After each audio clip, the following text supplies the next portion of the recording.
Hello everyone. आज का जो ट्रेड का जो लॉजिक है हमारे का बाटा इंडिया, इसकी सबसे पहले इसका प्राइस एक्शन डिस्कस कर लेते हैं। सबसे पहले हम लोग देखते हैं ईयरली के टाइम फ्रेम पे। और ईयरली के टाइम फ्रेम पे देखिए कि प्राइस जो है वो ऑल टाइम यानी कि 220 यानी कि 2298 से प्राइस ऑलमोस्ट 944 यानी कि बहुत ज़्यादा करेक्शन है। ऑलमोस्ट 50% से ज़्यादा करेक्शन है यानी कि प्राइस एकदम आधी हो गई है। तो कहीं ना कहीं हमारे पास जो डिमांड जोन है वो यहाँ कहीं ईयरली टाइम फ्रेम पे है और अभी कोई डिमांड जोन हमारे पास नहीं है। ईयरली पे देखा और प्राइस में एक टॉप से सेलिंग प्रेशर चलता हुआ चला आ रहा है। हर पहले टाइम फ्रेम पे हम लोग को देखना कि यहाँ पे प्राइस मल्टीपल ये कह सकते हैं कि यहाँ पे कोई प्रॉपर डिमांड जोन जैसा स्ट्रक्चर नहीं है। हाँ, डिमांड जोन ये है जो कि 859 के करीब है, लेकिन अभी हमें पास प्रॉपर कोई डिमांड जोन देखने को नहीं मिल रहा। क्वार्टरली टाइम फ्रेम पे देखा कि हम लोगों ने ट्रेंड हमारा तो हाफ ईयरली टाइम फ्रेम पे तो अप था, लेकिन क्वार्टरली कह सकते हैं अगर इस सबको ब्रीच कर दें एक माने तो ट्रेंड हमारा साइडवेज हो रहा है। और क्वार्टरली टाइम फ्रेम पे देखेंगे तो ट्रेंड हमारा एक प्रकार से ये कह सकते हैं कि ट्रेंड साइडवेज ही है। फाइनली प्राइस जब इस क्वार्टरली के डिमांड जोन को हिट किया यानी कि रैली, एक बेस और डबल लेग आउट, मतलब कि एक बार बाइंग यानी कि सेलिंग आई, वापस रिकवर हुई, फाइनली प्राइस इस क्वार्टरली के डिमांड जोन में आई।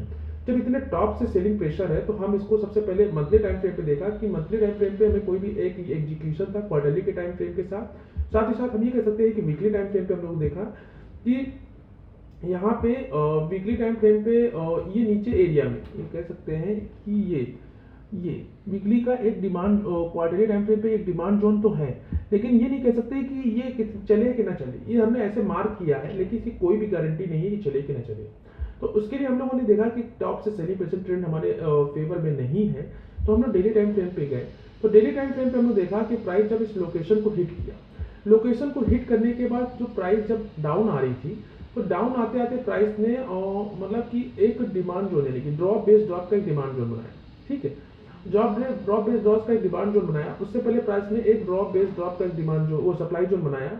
फिर फाइनली ड्रॉप बेस्ड ड्रॉप का एक सप्लाई, फाइनली प्राइस भी यहाँ से बाइंग आई और इस सप्लाई जोन को खत्म किया और इस सप्लाई जोन के, लेकिन फाइनली प्राइस वीकली के सप्लाई जोन को हिट कर दिया। तो सबसे बड़ी गलती ये है कि वीकली के सप्लाई जोन के सामने हम डेली के डिमांड जोन को प्ले करने वाले थे, तो यहाँ पे गलती हो गई। पहले एक वीकली का सप्लाई जोन हमारा हिट होकर आ रही है, जिसके कारण हमारी ये जो ट्रेड थी बाटा इंडिया में वो ऐसा हिट हो गई।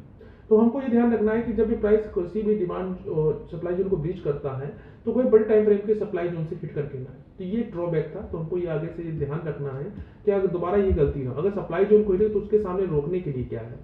तो देखिए क्वार्टरली के डिमांड जोन का सपोर्ट था, तो लेकिन जो वीकली टाइम फ्रेम पे देखेंगे जो पास के जो सप्लाई जोन होते हैं उनकी क्या गारंटी चले कि ना चले, लेकिन ये एक सप्लाई जोन जैसा स्ट्रक्चर था और फाइनली प्राइस इसको हिट किया।